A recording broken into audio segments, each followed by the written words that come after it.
আসসালামু আলাইকুম। সবাই কেমন আছেন? আলহামদুলিল্লাহ আমি ভালো আছি।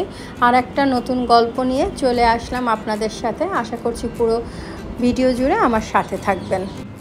বর্তমান ওয়েদারটা এত খারাপ যে এই রোদ এই বৃষ্টি আর কিন্তু গরম কিন্তু একটুও কমছে না।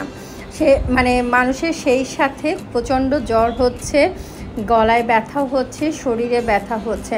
আমারও প্রচণ্ড গলায় ব্যথা ছিল এবং এখনও আমার ভয়েস শুনলে বোঝা যাবে যে আমার গলায় ব্যথা আছে এবং সেই সাথে শরীরে অনেক ব্যথা। আমি পুরো শরীরটা নাড়াতে পারছি না, এত ব্যথা। একটা সংসারের মেয়েদেরকে অসুখ হোক বা যাই হোক না কেন, সংসারে কিন্তু তাদের কোনো ছুটি নেই। সংসার কিন্তু চালিয়ে যেতেই হবে। দেখা যাবে যে আমি রান্না না করলে সেই দিন আর কোনো রান্না বান্নাই হবে না। আর একটু ঘরের দিকে না তাকালে সেই ঘর আর ঘর থাকবে না। এত ময়লা হবে, আর সেই সাথে দেখা যায় যে রান্না বান্নারও খুবই খারাপ অবস্থা। আর আমি এখানে টক দই দিয়ে ওটস খাচ্ছি, আর সেই সাথে 2টা খেজুরও নিচ্ছি। নাস্তা করে বারান্দায় চলে আসলাম। গাছগুলো অনেক দিন দেখা হয় না, গাছের মরা পাতাগুলো বেছে দিচ্ছি। আর ঘরে গাছ রাখলে এই সব গাছ 1 সপ্তাহের বেশি থাকেই না, কেমন যেন ঘরে নেতিয়ে যায় আর পাতাগুলো ঝরতে থাকে গাছগুলোর।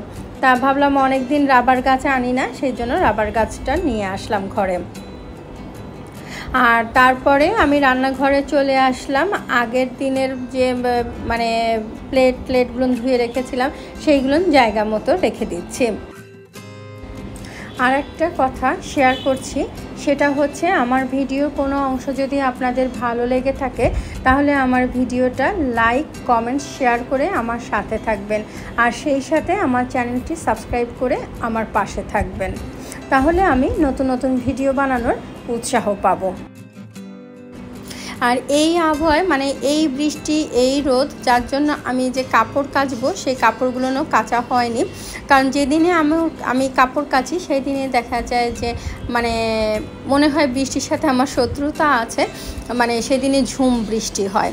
যাই হোক, আজকে আর কোনো কাপড় কাচিনি। আজকে তাই ভাবলাম কিছু কাপড় আমি কেচেছিলাম, সেগুলো শুকিয়ে গেছে, তাই ভাবলাম ভাঁজ করে রাখি। আর কাপড় ভাঁজ করতে গেলে না আমার খুব আলসেমি লাগে, মোটেই কাপড় ভাঁজ করতে ইচ্ছা করে না। তারপরে শুধু ভাঁজ করলে তো হবে না, সেই সাথে কিন্তু আবার জায়গা মতো রাখতে হয়। আমার কাছে কেন যেন সবচেয়ে কঠিন কাজ লাগে এই কাপড় গুছিয়ে জায়গা মতো রাখা।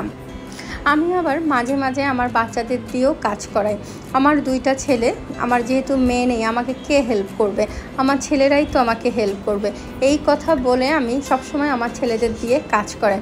ওরা যখন এই কথাগুলো শোনে তখন আর তো ওরা কিছু বলতে পারে না, তখন ওরা চুপচাপ করে কাজ করে।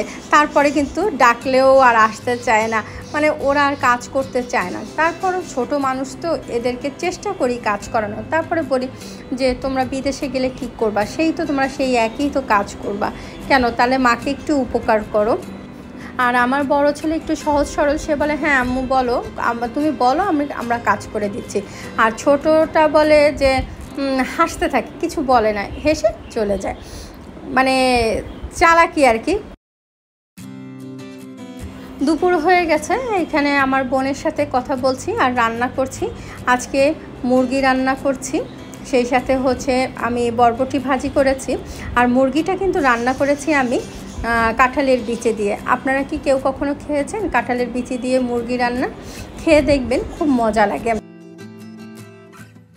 আর নতুন একটা আইটেম রান্না করছি, সেটা হচ্ছে যে পেঁয়াজু দিয়ে পেঁয়াজু রান্না করা।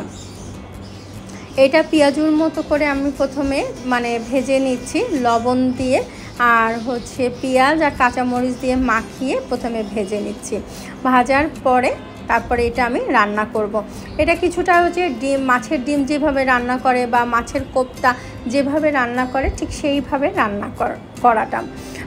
খেতে যে কী যে মজা হয়েছিল, আমি আগে কখনো রান্না করিনি। আমি এক ভাবির কাছ থেকে শুনেছি, উনি বলেছে ভাবি আপনি এইভাবে রান্না করবেন, খেয়ে দেখবেন অনেক মজার হয়। তবে আমি এখানে একটু অ্যাড করেছি, সেটা হচ্ছে টক দই আর পেঁয়াজ বেরেস্তা। এই দুটো দিয়ে দেখবেন যে রান্নার স্বাদটা কিন্তু অনেক গুণে বেড়ে যায়। আমার কিন্তু আমার চিকেন খেতে কিন্তু মোটেও ভালো লাগে না, আমার এই ধরনের খাবারগুলো খেতে ভালো লাগে, আর নতুন নতুন খাবার খেতে তো আরও ভালো লাগে। আর একটু লবণ কম হয়েছিল, তাই আবার লবণ দিয়ে দিলাম। তবে আমার এখানে একটু ভুল হয়েছে, সেটা হচ্ছে যে ঝোলটা আর একটু বেশি রাখা, কারণ এটা যেহেতু ডাল আমার মাথায় ছিল না, ডালটা ঝোলটা টেনে নেয়। খেতে যে কি যে মজা হয়েছিল কি বলবো, মানে আমি আর মুরগি আর টাচই করিনি, এই পাশে আমি বরবটি ভাজি আর হচ্ছে পেঁয়াজু রান্নাটা করে মানে দিয়ে খেয়ে নিলাম। খুবই ভালো লেগেছে আমার কাছে।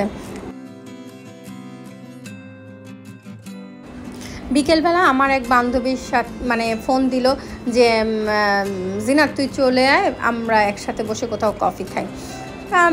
যে কথা সেই কাজ, চলে গেলাম কফি শপে, যে দুইজনে মিলে অনেক গল্প করলাম, সুখ দুঃখের গল্প, বাচ্চাদের গল্প, আর সেই সাথে কফি খেলাম। বেশ ভালোই সময়টা কেটে গেল। ওর বাচ্চা নিয়ে বলছিল, আমার বাচ্চা নিয়ে বলছিলাম, মানে এই সমস্ত নিয়ে অনেক কথা থাকে বান্ধবীদের সাথে। অনেক দিন পরে দেখা সাক্ষাৎ হলে তো কথার কোনো শেষ থাকে না। এই ছিল আমার আজকের দিনের গল্প। সবাই ভালো থাকবেন। আসসালামু আলাইকুম।